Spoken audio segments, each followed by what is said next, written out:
Coordination compounds के अंदर आप लोग पढ़ रहे थे valence bond theory. Valence bond theory के पहले आपने कुछ इंपॉर्टेंट एस्पेक्ट पढ़े, जहां पर आपने पढ़ा कि आखिर ऑर्बिटल सिलेक्शन रूल क्या है, अलग अलग कोऑर्डिनेशन नंबर के अंदर आपके पास कौन सी हाइब्रिड ऑर्बिटल बनते हैं और वो हाइब्रिड ऑर्बिटल आपके पास कौन कौन से एटॉमिक ऑर्बिटल से फॉर्म होते हैं, वो आप लोगों ने याद किया। आप लोगों ने वहां पर एक पूरा चार्ट याद कर लिया। देन आपने कहा कि आपके पास जो कोऑर्डिनेशन नंबर होता है that is basically equal to the number of hybrid orbital जो आपके पास वहां बन रहे हैं। एंड थर्ड में आपने पढ़ा कि आखिर आईओसी क्या है और ओओसी क्या है, यानी कि inner orbital complex and outer orbital complex. फिर आपने डायरेक्टली बोल दिया कि अगर आपके पास कॉन्फ़िगरेशन होती है D0 से D3 तो आपके पास बनता है IOC यानी कि इनर ऑर्बिटल कॉम्प्लेक्स। अगर आपके पास कॉन्फ़िगरेशन है D8 से D10 तो आपके पास बनने वाला है OOC यानी कि आउटर ऑर्बिटल कॉम्प्लेक्स। उसके बाद आपने कहा कि अगर आपके पास कॉन्फ़िगरेशन होती है D4 से D7 तो उस केस में आपके पास IOC भी बन सकता है, आपके पास OOC भी बन सकता है। डिपेंड करता है कि आपके पास मेटल आयन के ऊपर आपके पास वो कौन सा मेटल है, 3D सीरीज का है, 4D का है, 5D का है। अगर वो 3D का है तो उसके ऊपर आपके पास ऑक्सीजन स्टेट क्या है, +2 है, +3 है, +4 है। तो आपने इन सब वेरिएशंस के लिए चेक किया कि आपके पास कौन कौन से ligands as a strong field काम करते हैं, कौन कौन से आपके पास यहाँ पर एज ए वीक फील्ड काम करते हैं। लेकिन वीबीटी ने स्ट्रॉन्ग फील्ड और वीक फील्ड का यूज नहीं किया था, ये बस आप और आपके समझने के लिए ही था जो मैंने आपको समझा दिया। उसके बाद हम लोग पढ़ रहे थे कि D6 के अंदर आपके पास यहाँ पर एक स्पिन इक्विलिब्रिया भी आपके पास एग्जिस्ट करता है। तो स्पिन इक्विलिब्रिया को पढ़ने के बाद आप लोग पढ़ रहे थे कि अगर आपके पास कॉन्फ़िगरेशन D7 होगा तो अकॉर्डिंग टू बेसिक चीज आपके पास जो D7 है आपके पास हमेशा OOC बनना चाहिए। लेकिन मैंने आपसे लास्ट क्लास में कहा था कि D7 के अंदर भी आपको IOC देखने को मिलता है। तो चलिए पढ़ते हैं आज हम लोग कि आखिर D7 के अंदर आपके पास IOC कैसे बनता है और VBT उसको किस तरीके से एक्सप्लेन करती है। तो स्टार्ट करते हैं इस लेक्चर को।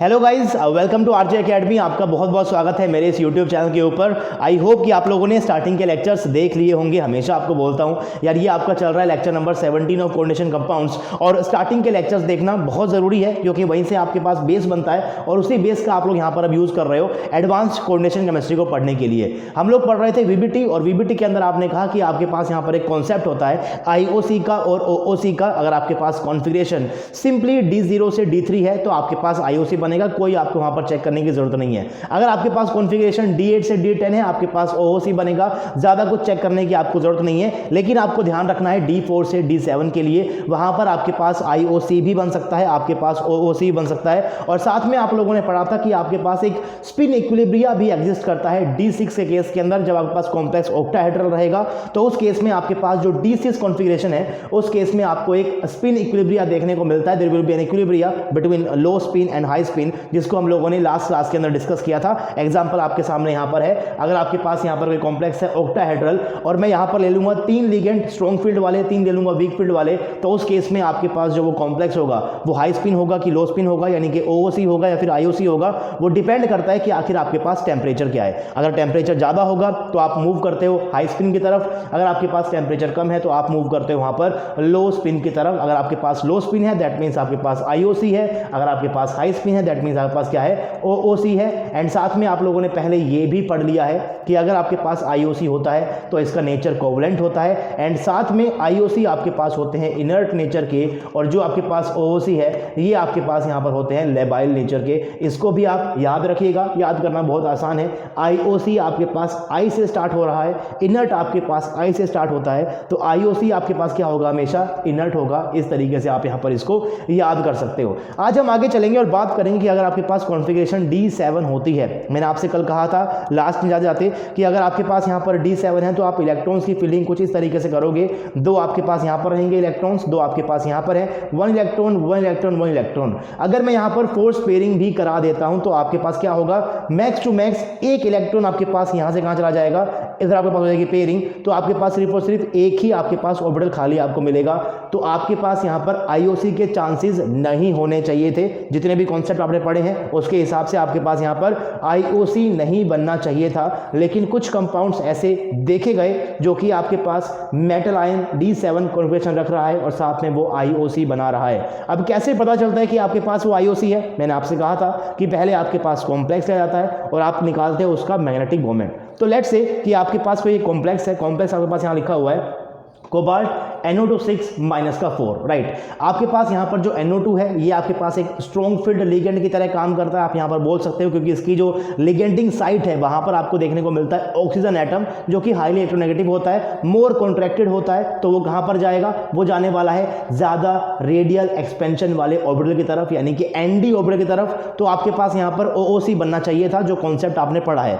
लेकिन ये देखा गया कि इस पर्टिकुलर कॉम्प्लेक्स का जो मैग्नेटिक मोमेंट है वो आपके पास निकल कर आ गया 0, और आपने यहां पर सिर्फ जिक्र किया है स्पिन ओनली मैग्नेटिक मोमेंट का, क्योंकि आपके पास यहां पर मेटल कौन सा है, कोबाल्ट है, जो कि 3D सीरीज का है। और ये भी आप लोग पढ़ चुके हो कि अगर आपके पास 3D सीरीज के मेटल आयन होते हैं जिनका जो Z है यानी कि एटॉमिक नंबर है जो 30 से कम होता है, राइट, 30 का होता है, कम होता है, तो इस केस में आपके पास orbital magnetic moment completely quenched हो जाते हैं और आप यहां पर सिर्फ और सिर्फ स्पिन ओनली को ही कैलकुलेट करते हो। तो spin only magnetic moment for this complex comes out to be what, comes out to be 0। तो चलिए अब इसको एक्सप्लेन करते हैं।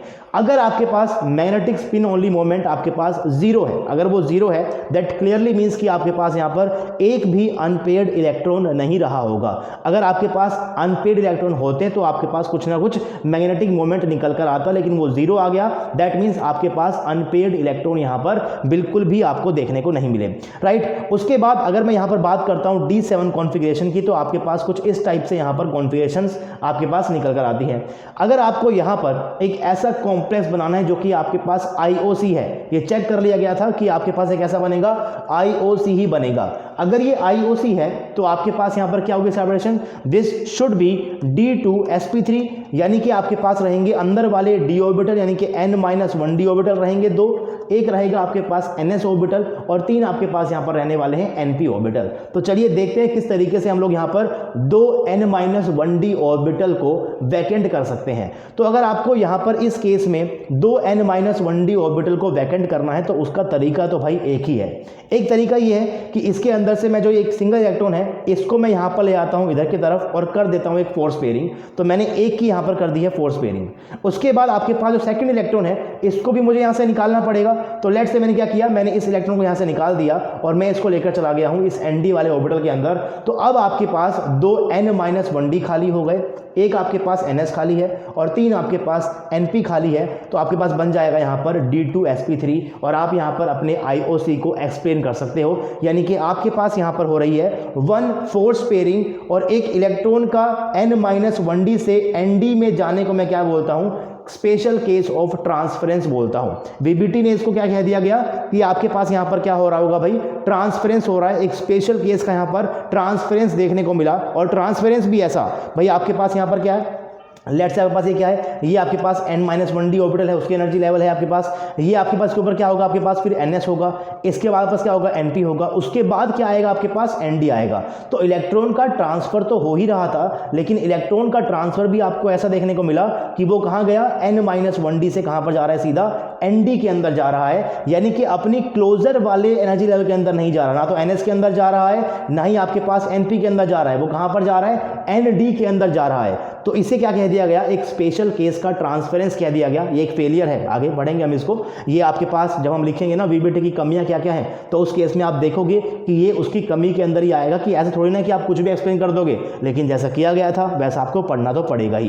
तो D7 के केस के अंदर अगर आपके पास IOC बन रहा है तो उसको एक्सप्लेन करने के लिए आपके पास केस ऑफ ट्रांसफरेंस आ गया। ऐसा नहीं है कि सिर्फ आपके पास एक ही कॉम्प्लेक्स था जिसके अंदर ये देखा गया, आपके पास एक और कॉम्प्लेक्स है जिसके अंदर ऐसा देखा गया था, जो कि आपके पास यहाँ पर मैंने बनाया हुआ है, जो कि आपके पास है निकल और फ्लोरीना कॉम्प्लेक्स, दैट इज NiF6-3। इस कॉम्प्लेक्स के अंदर भी आपको देखने को मिल गया था कि आपके पास यहां भी क्या बन रहा है, IOC ही बन रहा है। तो IOC बन रहा है, उसको भी हम एक्सप्लेन करेंगे। तो केस ऑफ ट्रांसफरेंस इसको भी यहां पर एक्सप्लेन कर देता है, लेकिन सिर्फ इन दोनों कॉम्प्लेक्स को ही एक्सप्लेन करेगा, बाकी कॉम्प्लेक्सेस को यहां पर केस ऑफ ट्रांसफरेंस भी एक्सप्लेन नहीं कर सकता है। तो चलिए पढ़ते हैं कि आखिर आपके पास ये केस ऑफ ट्रांसफरेंस क्या है। दोनों ही एग्जांपल्स की हम लोग यहां पर बात करेंगे। उससे पहले बात कर लेते हैं कि अगर आपके पास यहां पर एक कोबाल्ट वाला कॉम्प्लेक्स ही अगर आपके पास OOC होता, राइट, अगर आपके पास ये OOC होता, दैट मींस आपके पास यहां पर होता एक NS का ऑर्बिटल, या आपके पास 3 होते NP के ऑर्बिटल, आपके पास यहां पर 2 होते ND के ऑर्बिटल। अगर ऐसा हुआ होता तो इसके पास 3 अनपेड इलेक्ट्रॉन होते। अगर इसके पास 3 अनपेड इलेक्ट्रॉन है आपके पास n-1d के अंदर,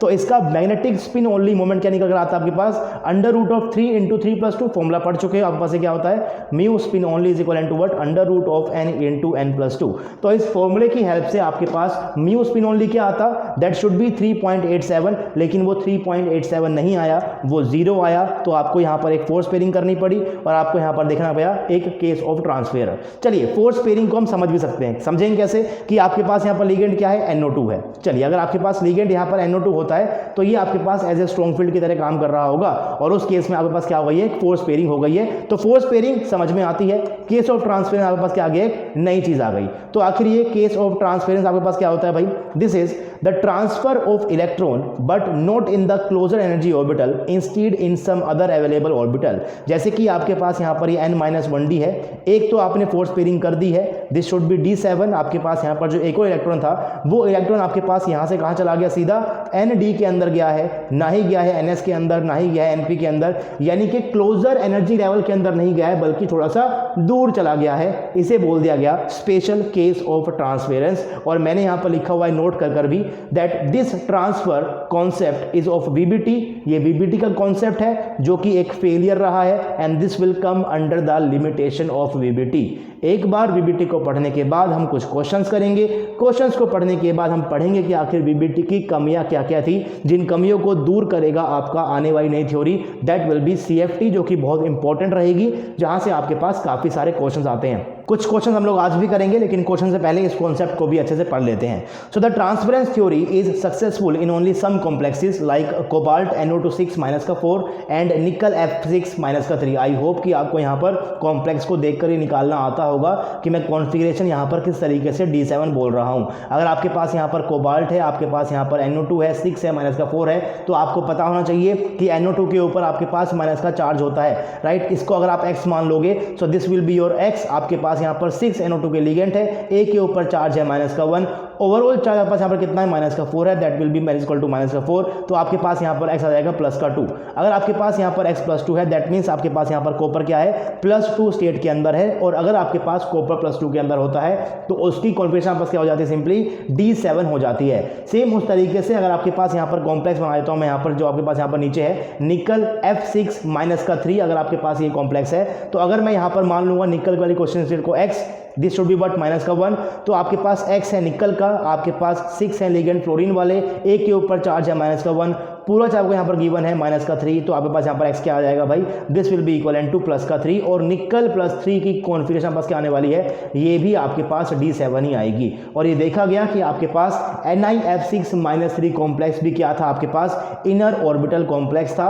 तो यहाँ पर भी आपने केस ऑफ ट्रांसफेरेंस से ही चीज़ों को समझा दिया, लेकिन यहाँ पर भी आपके पास एक दिक्कत आई थी जो हम लोग पढ़ेंगे अभी। और एक और चीज़, जैसे कि मैं यहाँ पर कह रहा हूँ आपके पास कि आपके पास यहाँ पर जो इलेक्ट्रॉन है ये आपके पास ND के अंदर गया, राइट, ये NS के अंदर नहीं गया, NP के अंदर नहीं गया। तो पता कैसे चलता है कि आखिर आपके पास ये ND में गया है या फिर NS में गया है या फिर आपके पास NP के अंदर गया है। तो आपके पास एक स्पेक्ट्रोस्कोपी होती है, दैट इज ESR स्पेक्ट्रोस्कोपी। उस स्पेक्ट्रोस्कोपी की हेल्प से आप ये डिटरमाइन कर सकते हो कि आपके पास जो इलेक्ट्रॉन है वो किस ऑर्बिटल के अंदर है। तो अगर आपको ये चेक करना है कि आपके पास जो इलेक्ट्रॉन है कहाँ पर है, तो उसको आप चेक कर सकते हो with the help of ESR spectroscopy. And after doing ESR spectroscopy ये देखा गया कि आपके पास यहाँ पर जो कॉम्प्लेक्स था कोबाल्ट NO2 6 -4, जिसके अंदर आपके पास कोबाल्ट +2 के अंदर है, यानी कि आपके पास क्या है, D7 कॉन्फ़िगरेशन है। उसके अंदर आपके पास जो सिंगल इलेक्ट्रॉन था ये आपके पास मिला है इस 4D के अंदर, जिसको केस ऑफ ट्रांसफेरेंस फर्दर बोल दिया गया है।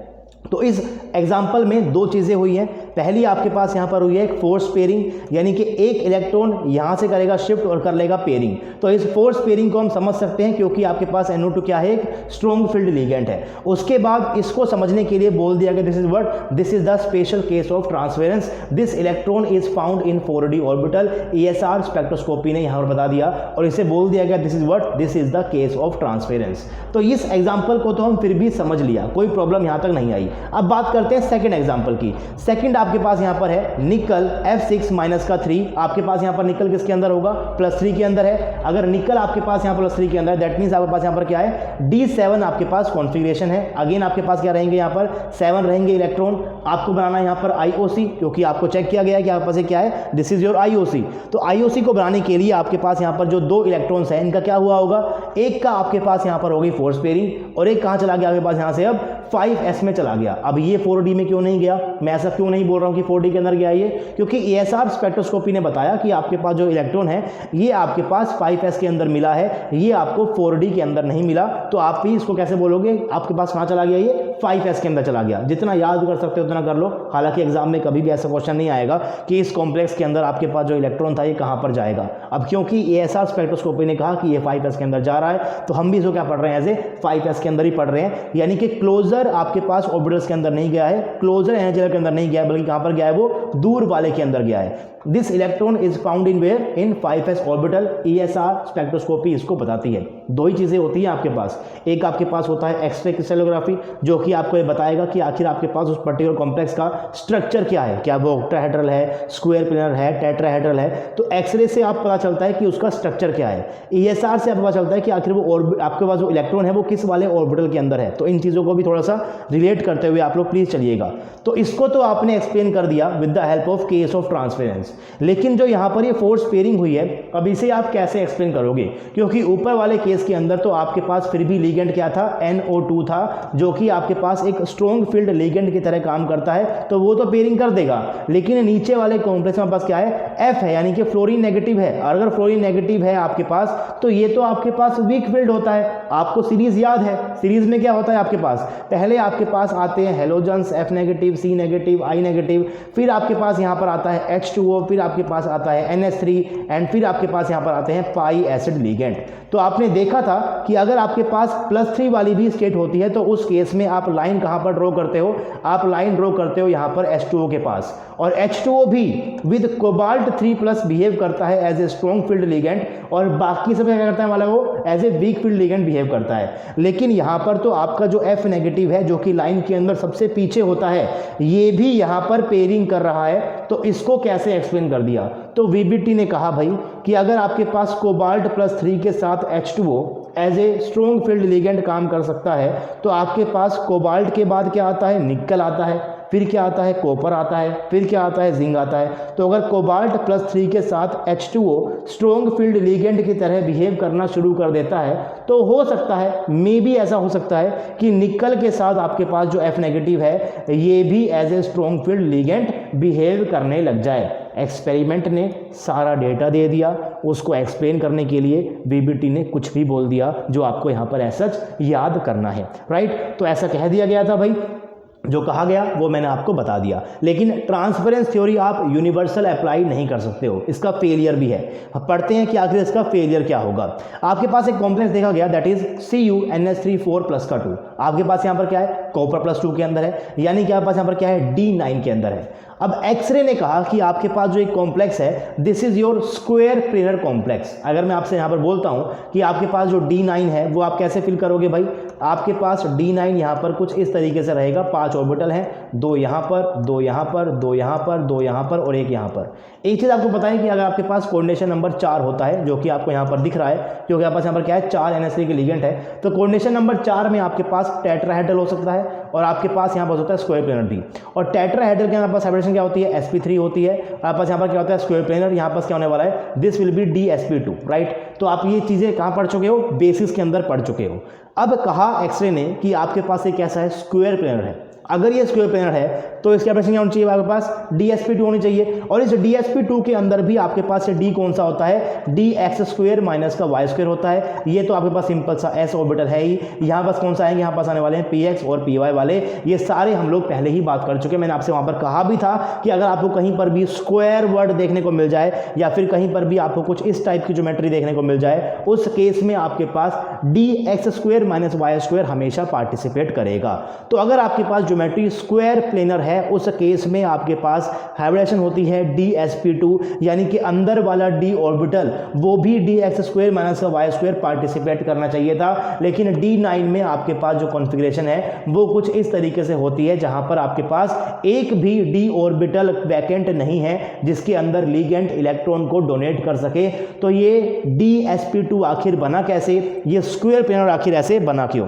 तो एक्सरे ने आपको कहा, xray tells us that the structure of above complex is what, is square planar. Square planar मतलब DsP2। अगर ये DsP2 है तो आपके पास क्या रहा होगा, कुछ इस तरीके से चीजें रही होंगी। तो अगेन ट्रांसफरेंस थ्योरी को यहाँ पर लाया गया। वीबीटी का, वीबीटी बहुत खुश हो गए वीबीटी वाले, वो क्या बोले, वो बोले भाई हम तो यहाँ पर क्या लगा देंगे, ट्रांसफरेंस थ्योरी को लगा देंगे। भाई इस ये वाला इलेक्ट्रॉन ट्रांसफर हो गया होगा या तो इस वाले 4p के अंदर या तो इस वाले 4d के अंदर, क्योंकि dsp2 में आपको क्या चाहिए, आपको चाहिए एक dx² माइनस का y², एक आपको चाहिए s ऑर्बिटल, आपको चाहिए px, आपको चाहिए py, तो pz भी खाली है और आपके पास ये 4d के सारे खाली हैं। तो आपके पास यहाँ पर क्या हुआ होगा, ट्रांसफरेंस थ्योरी को उन्होंने अप्लाई किया, उन्होंने कहा कि आपके पास जो इलेक्ट्रॉन है ये चला गया होगा इस वाले 4p के अंदर यानी कि pz के अंदर, या फिर चला गया होगा 4d के अंदर। आप यहाँ से स्क्वायर प्लेनर को बड़ी इजीली एक्सप्लेन कर सकते हो। लेकिन ESR ने कहा भाई ऐसा बिल्कुल भी नहीं है, आपके पास जो ये इलेक्ट्रॉन है ये कहीं पर भी नहीं गया, ये 3D के अंदर ही आपको मिला, यानी कि ट्रांसफरेंस थ्योरी का आपको यहाँ पर एक फेलियर देखने को मिला। According to transference theory this electron should be in 4p और 4d, but according to ESR spectroscopy the electron is still in 3d orbital. तो इलेक्ट्रॉन आपके पास 3D के अंदर ही है, फिर भी आपके पास ज्योमेट्री बन रही है स्क्वायर प्लेन, जो कि आपको कह रहा है यहाँ पर एक्सरे। तो कैसे इसको एक्सप्लेन किया गया, बाद में CFT इसको अच्छे से एक्सप्लेन करेगी। लेकिन वीबीटी ने क्या कहा, क्या हुआ होगा, वीबीटी ने बाद में कह दिया भाई उनको कुछ ना कुछ तो एक्सप्लेन करना था। उन्होंने क्या कहा, उन्होंने कहा कि आपके पास कॉन्फ़िगरेशन कुछ इस टाइप से है, 3D है, आपके पास 4s है, 4p है और आपके पास 4d है। तो एक s आपके पास यहाँ से आया होगा, राइट, px py आपके पास यहाँ से आ गए और dx² माइनस y² उन्होंने यहाँ से ले लिया होगा, sp2d बना दिया होगा, जो कि आपके पास अगेन स्क्वायर प्लेनर ही होता है। बस वीबीटी को कुछ ना कुछ एक्सप्लेन करना था, अपनी बातें आगे रखनी थी, तो आगे रखने के लिए उन्होंने ये चीज़ वहाँ पर बोल दी। बट एक्चुअली में क्या होता है ना, एक्चुअली में आपके पास जो एक कॉम्प्लेक्स है दैट इज CuNH3 4, ये आपके पास इस तरीके से एग्जिस्ट नहीं करता, बल्कि आपके पास ये एग्जिस्ट करने वाला है, इसमें साथ में पानी के भी 2 लिगेंड जुड़े हुए होते हैं, that is copper NH3 and साथ में आपको H2O के भी 2 लिगेंड यहाँ पर देखने को मिलते हैं। दैट मीन्स आपके पास अब क्या बन गया कोऑर्डिनेशन नंबर, ये आपके पास बन गया है यहाँ पर कोऑर्डिनेशन नंबर 6। आपके पास यहाँ पर कॉपर किस में है, कॉपर +2 के अंदर है, ये भी न्यूट्रल ये भी न्यूट्रल, तो जो चार्ज कॉम्प्लेक्स के ऊपर है वो रहेगा आपके पास कॉपर के ऊपर। तो कॉपर +2 आपस क्या होता है, D9 होता है, और D9 कॉन्फ़िगरेशन के अंदर आपको बहुत ज़्यादा जॉन टेलर डिस्टॉर्शन देखने को मिलने वाला है, जो हम पढ़ेंगे आगे जाकर CFT के अंदर कि आखिर ये JTD क्या होता है। अभी के लिए बस आप ये समझिए कि अगर आपके कॉम्प्लेक्स के अंदर JTD है यानी कि जॉन टेलर डिस्टॉर्शन है, तो उस केस में आपके पास ज्योमेट्री होती है ऑक्टाहेड्रल। बेसिकली आपके पास क्या होता है ऑक्टाहेड्रल के अंदर, आपके पास एक प्लेन में इस तरीके से होते हैं 4 बॉन्ड, और एक आपके पास यहाँ पर होता है अबव द प्लेन, एक आपके पास यहाँ पर होता है बिलो द प्लेन। तो अगर आपके कॉम्प्लेक्स के अंदर JTD होता है तो उसकी वजह से क्या होता है, उसकी वजह से आपके पास जो प्लेन में 4 बॉन्ड है इसके ऊपर ज़्यादा इंपैक्ट नहीं पड़ता, लेकिन जो आपके पास एक ऊपर और जो एक नीचे है, या तो ये बहुत बड़े हो जाते हैं या फिर ये बहुत छोटे हो जाते हैं, राइट। तो JTD की वजह से आपके पास जो एक्सियल वाले ये बॉन्ड लेंथ हैं, या तो ये बहुत बड़े हो जाएंगे या फिर ये बहुत छोटे हो जाएंगे। और D9 के अंदर आपको हाई JTD देखने को मिलता है, जिसकी वजह से आपके पास क्या होगा, यहाँ पर axial bond length become longer, और ये इतने बड़े हो जाते हैं, और ये आपके पास इतने बड़े हो जाते हैं कि एक्सरे इसको डिटेक्ट नहीं कर पाता। तो अगर आप लोग ऑक्टाहेड्रल ज्योमेट्री के अंदर से एक्सियल वालों को हटा दोगे तो बचेगा क्या, आपके पास स्क्वायर प्लेनर ही बचेगा। तो एक्सरे इसको डिटेक्ट ही नहीं कर पाया, और एक्सरे ने क्या बता दिया कि आपके पास ये क्या है, स्क्वायर प्लेनर ज्योमेट्री है, राइट। और हम चल दिए क्या, हम चल दिए इसको इस तरीके एक्सप्लेन करने के लिए कि CuNH3 4 रहा होगा, D9 रहा होगा, तो मैं वहाँ पर क्या कर दूंगा, एक S का आ गया, PX आ गया, PY आ गया, और ND से मेरे पास dx² माइनस का y² आ गया। लेकिन आगे आप पढ़ोगे CFT के अंदर कि नहीं भाई ऐसा नहीं होता, ये इस तरीके से एग्जिस्ट ही नहीं करता, यहाँ पर पानी के 2 लिगेंड भी होते हैं, और अगर आपके पास पानी के 2 लिगेंड हो गए आपके पास बन जाए coordination number 6, that means octahedral. अगर यहाँ पर ये ऑक्टाहेड्रल है तो आपके पास क्या हो जाएगा, sp3d2, यानी कि आपके पास एक S का है, PX है, PY है, PZ है, आपके पास dx² माइनस का y² है, और आपके पास dz² है। ये आपके पास यहाँ पर रहेंगे। और इसमें जो आपके पास एक्सियल वाले होते हैं, ये आपके पास कौन कौन से होंगे भाई, अगर मैं बात कर रहा हूँ XY प्लेन की, तो आपके पास एक्सियल में कौन कौन चला गया, Z वाले, यानी कि dz², और आपके पास PZ, यानी कि एक्सियल वाले जो आपके पास यहाँ पर ये ऑर्बिटल्स हैं PZ और dz², यहाँ पे पास क्या है, H2O अटैच है। और क्योंकि आपके पास यहाँ पर ज़्यादा JTD है तो ये बॉन्ड लेंथ बहुत बड़ी हो जाती है, एक्सरे इसको डिटेक्ट ही नहीं कर पाता, इसीलिए आपको ये स्क्वायर प्लेनर दिखता है एक्सरे के अंदर, लेकिन हालांकि क्या होता है बेसिकली ऑक्टाहेड्रल होता है। तो आपके पास क्या बच गया, एक बच गया ये एस, एक बच गया पी एक्स, एक बच गया पी वाई, आपके पास क्या बच गया डी एक्स स्क्वायर माइनस का वाई स्क्वायर बच गया। इसको हम आगे जाकर डिटेल में पढ़ेंगे, अभी के लिए हम ज़्यादा इसको नहीं पढ़ते हैं, राइट। तो sp2d2 है आपके पास, s है, px है, py है, pz है, dz स्क्वायर है, dx स्क्वायर माइनस का y स्क्वायर है, but axial bond length are so long due to high GTD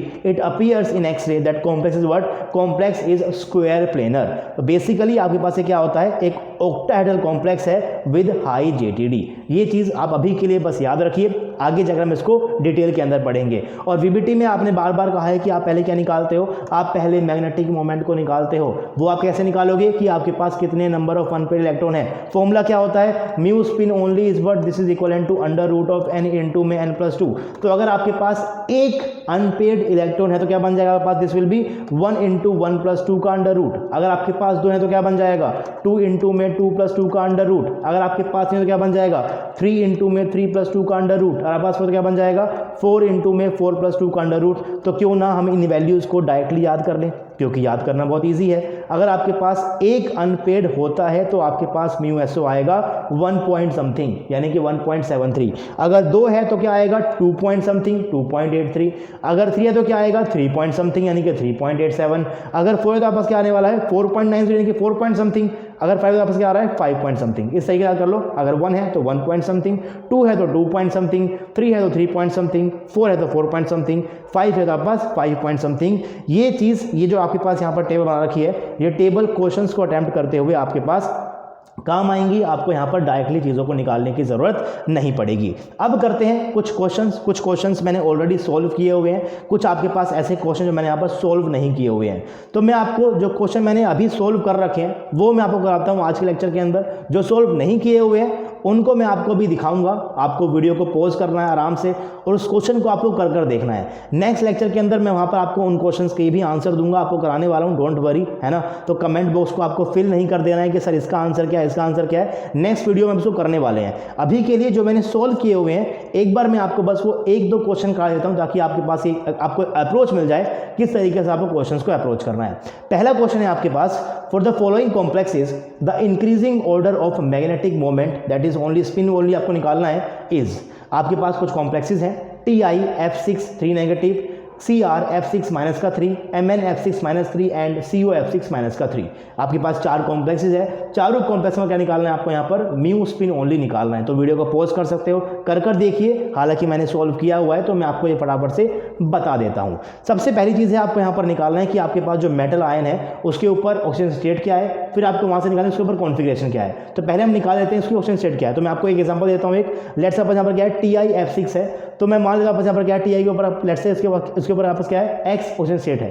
तो Ti के लिए X है, आपके पास यहाँ पर क्या है 6 आपके पास फ्लोरीन की लिगेंड है। A के ऊपर चार्ज कितना होता है -1 होता है, इक्वल टू टोटल आपके पास यहाँ पर चार्ज कितना है -3, दैट मीन्स आपके क्या आ जाएगा -3 आ जाएगा। तो आपके पास यहाँ पर X क्या आ गया है +3 आ गया है। दैट मीन्स आपके पास जो Ti है वो आपका प्रेजेंट है Ti+3 के अंदर।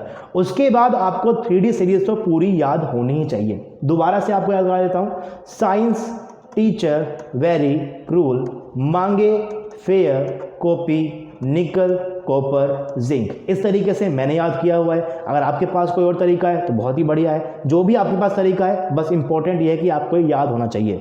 दिस इज योर 21 और you can say D1S2 3D1 4S2। This is your 22 यानी कि 3D2 and 4S2। This is your 23 यानी कि D3 4S2। इस तरीके से आप यहाँ पर कॉन्फ़िगरेशंस को भी याद कर सकते हो। आपके पास यहाँ पर है Ti प्लस का 3। Ti की कॉन्फ़िगरेशन आपके पास क्या होती है, this is 3D2 and 4S2। आपके पास यहाँ पर चार्ज है प्लस का 3 यानी कि 2 इलेक्ट्रॉन आपके पास चलेगा S वाले, एक आपके पास ये भी जाएगा। तो क्या बचेगा आपके पास, बचेगा आपके पास सिर्फ और सिर्फ D1। और अगर आपके पास D1 है तो वो आपके पास क्या रहेगा, अनपेड रहेगा। और अगर आपके पास एक अनपेड इलेक्ट्रॉन होता है उसको आपके पास मैग्नेटिक मोमेंट क्या हो जाएगा उसका 1.73 बोर मैग्नेटॉन। सिमिलरली आपको यहाँ पर सारी ही कॉम्प्लेक्सेस के अंदर वही चीज़ कैलकुलेट करनी है। सेकंड में आपके पास यहाँ पर जो क्रोमियम है दिस इज इन +3 स्टेट। आपके पास यहाँ पर Mn भी क्या है +3 के अंदर है। आपके पास यहाँ पर कोबाल्ट भी क्या है +3 के अंदर ही है। इसको कैलकुलेट कर जरूर देखिएगा। जैसे आपके पास Ti+3 D1 होता है, सेम उस तरीके से आपके पास Cr+3 क्या होता है D3 होता है। इसमें आपके पास क्या रहेंगे भाई 3 अनपेड इलेक्ट्रॉन, अगर आपके पास यहाँ पर 3 अनपेड इलेक्ट्रॉन है तो आपके पास म्यू स्पिन ओनली क्या हो जाएगा 3 पॉइंट समथिंग यानी कि 3.87। अगर आपके पास Mn+3 है तो आपके पास ये होता है D4। अगर ये D4 है तो आपके पास क्या रहेंगे इस तरीके से 4 आपके पास यहाँ पर अनपेड इलेक्ट्रॉन रहेंगे। मैं हर बार यहाँ पर अनपेड इलेक्ट्रॉन को ही बोल रहा हूँ क्योंकि आपके पास जो लिगेंड गिवन है that is your F negative, right, that is what, that is your F negative. और F नेगेटिव आपके साथ आपके पास हमेशा क्या रहेगा, as a weak field ligand ही काम करेगा, वो पेयरिंग नहीं करता है, वो पेयरिंग नहीं करता है क्योंकि आपके पास F नेगेटिव क्या होता है, एक वीक फील्ड लिगेंड होता है। आप लोगों ने सारी की सारी टेबल याद की हुई है कि आखिर +2 के साथ कौन कौन से वीक रहेंगे, +3 में कौन कौन से वीक रहेंगे। तो +3 में आपके पास क्या होता है, यहाँ पास होते हैं हेलोजन्स, राइट, हेलोजन होते हैं। फिर आपके पास यहाँ पर आता है H2O, फिर आपके पास यहाँ पर आता है अमोनिया NH3, फिर आपके पास यहाँ पर क्या आता है पाई एसिड लिगेंड आते हैं। और आपके पास यहाँ पर लाइन कहाँ पर होती है, लाइन आपके पास यहाँ पर होती है H2O के बीच में, यानी कि आप यहाँ पर बोलते हो कि ये आपके पास यहाँ पर होते हैं स्ट्रॉन्ग फील्ड लिगेंड, ये आपके पास यहाँ पर क्या होते हैं वीक फील्ड लिगेंड होता है। और F नेगेटिव तो कहीं यहाँ पर कहीं आता है, यानी कि एज ए वीक फील्ड काम करेगा, तो पेयरिंग आपको कहीं पर भी नहीं करनी है। तो अगर D4 है बस क्या रहेंगे यहाँ पर 4 अनपेड इलेक्ट्रॉन रहेंगे। अगर आपके पास यहाँ पर कोबाल्ट +3 है that will be your D6। अगर आपके पास यहाँ पर ये D6 है तो आप कैसे फिलिंग करोगे उसकी, 5 आपके पास यहाँ पर आगे पहले सिंगली ऑक्यूपाइड, फिर एक आपके पास रहेगा यहाँ पर, तो इसमें क्या बच जाएंगे 4 अनपेड ही बच जाएंगे। और अगर आपके पास यहाँ पर 4 अनपेड इलेक्ट्रॉन है that will be your mu SO is what, is will be 4.90। इस तरीके से आपने यहाँ पर कैलकुलेट कर लिया और आपने देख लिया कि भाई A, C और D के लिए आपके पास सेम आई है वैल्यू, तो आपके पास ऐसा सिर्फ एक ऑप्शन के अंदर ही गिवन है that is in option number D। तो option number D will be the right answer. बाकी A का सबसे कम था, फिर B का था, फिर C और D का बराबर है और इन दोनों से ज़्यादा है, तो आपके पास क्या आ जाएगा ऑप्शन नंबर D यहाँ पर आपका सही हो जाएगा। और ध्यान रखिएगा आपके पास यहाँ पर F नेगेटिव क्या होता है, एक वीक फील्ड लिगेंड की तरह काम कर रहा है, इसका बिहेवियर कैसा होता है, वीक फील्ड लिगेंड होता है। तो आपके पास यहाँ पर पेयरिंग कहीं पर भी नहीं हो रही है, मैंने लिखा भी हुआ है F negative is a weak field ligand and no pairing is there. अब एक और क्वेश्चन है आपके पास यहाँ पर CSIR नेट 2017 का। ये क्वेश्चन मैंने सोल्व नहीं किया हुआ है अभी, क्वेश्चन आपके सामने है, वीडियो को पॉज कर सकते हो, क्वेश्चन को देखिए, आपको इसको सोल्व करने की कोशिश करनी है और जो भी इसका आंसर है आपको नीचे कमेंट बॉक्स के अंदर जरूर पोस्ट करना है। इस क्वेश्चन का पास यहाँ पर कॉम्प्लेक्स क्या है, K3CuF6। तो अगर कहीं लिखा होता है K3CuF6 इसका मतलब क्या रहा होगा कि आपके पास यहाँ पर कॉम्प्लेक्स कौन सा है, CuF6 -3 कॉम्प्लेक्स है। इस -3 को ही बैलेंस करने के लिए बाहर K+3 लगाया होगा, या फिर बोल सकते हो K+3 लगाए होंगे, राइट, K+3 लगाए होंगे। आपके पोटेशियम को क्या होता है +1 चार्ज होता है, तो आपके पास क्या लगा दिया होगा भाई 3 पोटेशियम के आपके पास यहाँ पर कैटायन लगा दिए गए होंगे। तो आप इसको K3CuF6 भी बोल सकते हो या फिर CuF6 -3 भी बोल सकते हो, एक ही बात है। आप यहाँ पर इस चीज़ को यूज़ करिएगा। एंड साथ में आपको यहाँ पर लिगेंड गिवन है भाई KCuL2, आपके पास कॉम्प्लेक्स क्या है KCuL2 है। तो आपके पास इस मेटल के ऊपर चार्ज क्या है वो निकालने के लिए आपको ये पता होना चाहिए कि आखिर आपके लिगेंड के ऊपर चार्ज कितना है। भाई अगर आपको यहाँ पर निकालना था कि आपके पास Ti के ऊपर चार्ज क्या है, तो आपको ये पहले से पता था कि F के ऊपर चार्ज क्या होता है -1 होता है। सेम उस तरीके से अगर आपको यहाँ पर भी निकालना है कि आपके इस मेटल के ऊपर क्या ऑक्सीजन स्टेट है, तो आपको लिगेंड का चार्ज पता होना चाहिए। तो आपको यहाँ पर गिवन था that is LH2 is what, this is your H2NCONH2, यानी कि आपको क्या लिगेंड गिवन है, आपको यहाँ पर लिगेंड गिवन है this is your NH2, this is your CO, this is again your NH, this is your again CO, आपके पास यहाँ पर क्या है NH2 है। तो आपके पास यहाँ पर गिवन है CuL2, यानी कि सिर्फ 2 ही लिगेंड है। और ऑप्शंस को ध्यान से देखिए, आपके पास ऑप्शंस में है स्क्वायर प्लेनर, टेट्राहेड्रल, यानी कि आपके पास यहाँ पर कोऑर्डिनेशन नंबर 4 का कॉम्प्लेक्स बनेगा। और अगर आपके पास यहाँ पर कोऑर्डिनेशन नंबर 4 है दैट मीन्स आपके पास जो ये एक लिगेंड है ये एज ए बाइडेंटेड काम कर रहा होगा। 2 लिगेंड है, अगर एक यहाँ से अटैक करेगा, यहाँ से करेगा, तो दूसरे के पास भी 2 आएंगे, तो आपके पास क्या बन जाएगा, यहाँ पर आपके पास मेटल के ऊपर क्या बनने वाला है भाई, कोऑर्डिनेशन नंबर आपके पास 4 बनने वाला है आपके पास इस मेटल के लिए, राइट। अब इंपॉर्टेंट ये है कि आपके पास यहाँ पर जो L है इसके ऊपर चार्ज क्या होगा। अगर आपके पास यहाँ पर ये LH2 एक न्यूट्रल लिगेंड है, अगर इसके ऊपर चार्ज 0 है, तो आपके पास L के ऊपर चार्ज क्या हो जाएगा भाई, 2H निकालने पड़ेंगे। H के ऊपर चार्ज क्या होता है +1, दैट मीन्स आप अगर मैं यहाँ पर लेकर चलूंगा L के ऊपर चार्ज क्या है, मान लो X है, तो कैसे लिखूंगा भाई X प्लस H के ऊपर चार्ज क्या होता है +1, तो मैं अब -1, तो मैं इसको क्या बोलने वाला हूँ भाई, अब +1 सॉरी, राइट। तो मैं क्या बोलूँगा, 2 आपके पास H है, प्लस का 1 आपके पास यहाँ पर आएगा इक्वल टू 0, तो आपके पास क्या बनने वाला है, x will be what, x will be equal to minus का 2, यानी कि आपके पास यहाँ पर जो एक लिगेंड है, इस लिगेंड के ऊपर चार्ज क्या है, माइनस का 2 चार्ज है, तो इसको इंक्लूड करिएगा। अब आपको निकालना है कि आखिर इस Cu की ऑक्सीजन स्टेट क्या है, वहाँ से आप निकालोगे इसकी कॉन्फ़िगरेशन क्या है, फिर आपको चेक करना है कि आपके पास हाई स्पिन बनेगा या फिर लो स्पिन बनेगा। तो आप इसको भी सॉल्व कीजिएगा, इसको भी कीजिएगा, ऑप्शन को मैच कीजिएगा, जो भी आपका आंसर है उसको आपको नीचे कमेंट बॉक्स के अंदर कमेंट करना है। अगर नीचे जाओगे तो बीच में आपके पास एक लाइक का बटन आता है, वहाँ पर आप वीडियो को लाइक कर सकते हो, शेयर कर सकते हो अपने फ्रेंड्स के साथ, एंड अगर आप लोग चैनल के ऊपर नए हो तो चैनल को सब्सक्राइब करना बिल्कुल भी ना भूलिएगा। आगे चलते हैं और आपको दिखाता हूँ मैं क्वेश्चन नंबर 3 आपके पास। क्वेश्चन नंबर 3 है the magnetic moment that is spin only corresponding to this complex MnH2O6NO32 is approximately. आपके पास जो एक पूरा की पूरा कॉम्प्लेक्स है, इसका आपके पास क्या होगा, म्यू स्पिन ओनली। तो आपके पास इस कॉम्प्लेक्स में बाहर लगाया गया है NO3 के 2 NO3 मोलिक्यूल के 2 लगाए हुए हैं।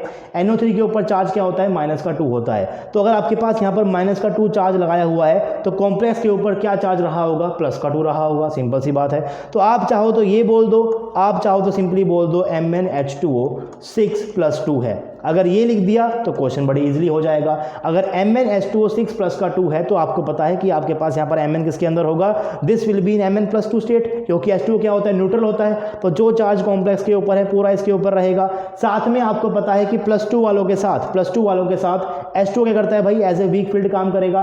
Mn+2 में आपके पास होती है D5। अगर ये वीक फील्ड है तो पेयरिंग यहाँ पर नहीं होगी। अगर पेयरिंग यहाँ पर नहीं होगी then there will be 5 unpaired electron, और अगर आपके पास 5 अनपेयर्ड इलेक्ट्रॉन होते हैं तो फॉर्मूला यूज करना है 5 × 5 + 2 का under root, that will come out to be 5.92 Bohr magneton, यानी कि अप्रोक्सीमेटली 5 बोर मैग्नेटोन। तो आपके पास क्या हो जाएगा, यहाँ पर सिंपली ऑप्शन नंबर बी आपके पास सही हो जाएगा। सिंपल है, बड़ा सिंपल है, बड़े आराम से आप इस टाइप के क्वेश्चंस को कर सकते हो। चलिए एक और क्वेश्चन मैं आपको दिखाता हूँ यहाँ पर, ये भी मैंने आपके लिए सोल्व किया हुआ है तो इसको मैं करा ही देता हूँ। आपके पास यहाँ पर क्वेश्चन है, question number 4, the hybridization corresponding to FeF6-3 and FeCN6-3 respectively are, दोनों के अंदर आपके पास हाइब्रिडाइजेशन क्या होगी। सिंपल चीज़ है, पहले आपको निकालना है कि आपके मेटल के ऊपर ऑक्सीडेशन स्टेट कितनी है, वहां से आपको निकालना है कॉन्फ़िगरेशन। तो Fe6 के पास यहाँ पर क्या आएगा भाई, this will be what, this will be your Fe+3। यहाँ पर पास क्या आने वाला है, ये वापस क्या आएगा, Fe+3 के अंदर ही आएगा। ये भी D5 है, ये भी क्या है, D5 है। डिफरेंस कहाँ पर है, लिगेंड के अंदर है। एक आपके पास क्या है, लिगेंड F नेगेटिव है, दूसरा आपके पास क्या है, Cn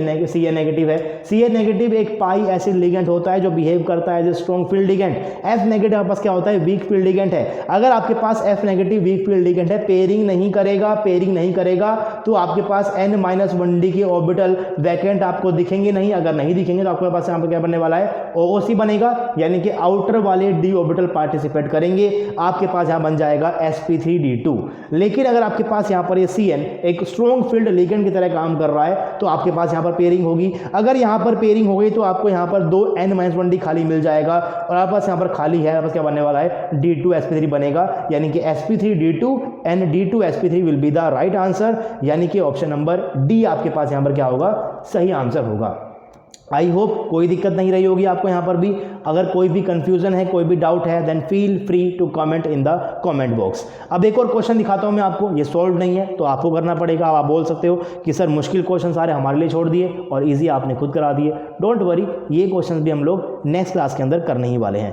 क्वेश्चन नंबर 5 है आपके पास, the geometry of CrNH3 and cobalt NH3 respectively are. आपको इनकी ज्योमेट्री बतानी है कि आपके पास ये IOC बनने वाला है या फिर आपके पास OOC बनने वाला है। हालांकि आपके पास क्या है, ये सारे के सारे ऑक्टाइडल तो है ही, बस आपको देखना है आपके पास क्या बनेगा, IOC बनेगा या फिर आपके पास OOC बनेगा। इसके ऊपर मैं 2 लेक्चर्स दे चुका हूं तो बड़े इजीली आप इस क्वेश्चन को भी कर पाओगे। नेक्स्ट देखते हैं, यहां पर आप इसका स्क्रीनशॉट ले सकते हो या फिर वीडियो को पॉज भी कर सकते हो। इस क्वेश्चन को करने के लिए आंसर को नीचे कमेंट बॉक्स के अंदर आपको जरूर कमेंट करना है। अब जो आपके पास यहाँ पर नेक्स्ट क्वेश्चन है that is what, question number 6 है आपके पास, the number of unpaired electron in MnNH3 and NiCl6 respectively are. Solve नीचे किया हुआ है पर मैं आपको दिखाऊंगा नहीं, इसको भी आप खुद ही ट्राई कीजिएगा, है ना। और जो भी आपके पास इसका आंसर होने वाला है वो आपको नीचे कमेंट बॉक्स के अंदर कमेंट करना है, राइट। तो इसका आंसर मैं आपको नहीं दिखाता हूं, इसको भी आप सॉल्व कीजिएगा और इसके आंसर को नीचे कमेंट बॉक्स में कमेंट कीजिएगा। आज के लेक्चर को हम यहीं पर वाइंड अप करते हैं। कल मैं आपको कुछ क्वेश्चंस और भी कराऊंगा, अब मैंने और भी क्वेश्चंस आगे लिखे हुए हैं, कुछ क्वेश्चंस और भी कराऊंगा, साथ में जो छोड़ दिया है वो करा दूंगा। और जो आपके पास वीबीटी के अंदर बच गया है, जैसे जो कि आपके पास है कन्वर्टेड डी सिस्टम, वो भी आपको करा दूंगा और उसके बाद वो स्टार्ट कर करने वाले हैं VBT for coordination number 4, right. Coordination number 4 के लिए वीबीटी ने क्या क्या एक्सप्लेन किया। अभी तक आपने जो कुछ भी पढ़ा है आपने पढ़ी है वीबीटी फॉर ऑक्टाहेड्रल कॉम्प्लेक्सेस यानी कि कोऑर्डिनेशन नंबर 6 के लिए, और कोऑर्डिनेशन नंबर 6 के अंदर आईओसी बनेगा, ओओसी बनेगा। आपने वहां पर D6 में देखा स्पिन इक्विलिब्रिया, सेम यही सारी बातें हम लोग करने वाले हैं अब कोऑर्डिनेशन नंबर 4 के अंदर भी, कि कोऑर्डिनेशन नंबर 4 के अंदर कब आईओसी बनेगा, कब ओओसी बनेगा। कोऑर्डिनेशन नंबर 4 के अंदर आपके पास लिगेंड कब स्ट्रॉन्ग फील्ड की तरह काम करेंगे, कब वीक फील्ड की तरह काम करेंगे, और ये भी देखेंगे कि आखिर आपके पास वहां पर स्पिन इक्विलिब्रिया कैसे एग्जिस्ट करता है। और स्पिन इक्विलिब्रिया होते हुए आपके पास हाइब्रिडाइजेशन सेम रहती है, ज्योमेट्री सेम रहती है, या आपके पास अलग अलग होती है। लेकिन वो सब हम लोग करने वाले हैं आने वाले लेक्चर्स के अंदर। आज के लिए बस इतना ही। अगर आपको वीडियो पसंद आया है तो वीडियो को आपको लाइक जरूर करना है। आपको अगर वीडियो इन्फॉर्मेटिव लगती है तो आप इसे शेयर भी करो अपने फ्रेंड्स के साथ। चैनल के ऊपर चैनल को सब्सक्राइब कर लो, और सब्सक्राइब करते हुए आपको बेल आइकन को जरूर प्रेस करना है। अगर आपको हमारा काम अच्छा लगता है, अगर आपको वीडियोस इन्फॉर्मेटिव लगती है, आप हमें सपोर्ट करना चाहते हो तो आप हमें फाइनेंशियली भी सपोर्ट कर सकते हो। आप हमें गूगल पे, फोन पे या पेटीएम कर सकते हो। नंबर आपकी स्क्रीन के ऊपर है 9053519385। Any support is highly appreciable guys, ताकि आपके सपोर्ट की हेल्प से हम लोग आपके लिए इस तरीके का कंटेंट और भी लाते रहें एकदम फ्री। आपको ये कंटेंट भले ही फ्री में मिल रहा है, बट इस टाइप के कंटेंट को बनाने के लिए काफ़ी कुछ हमें भी चाहिए होता है। So this is it for today's lecture. आपसे मिलूंगा मैं कल क्लास के अंदर। तब तक के लिए पढ़ते रहिए, पढ़ाते रहिए, खुश रहिए। Thank you so much.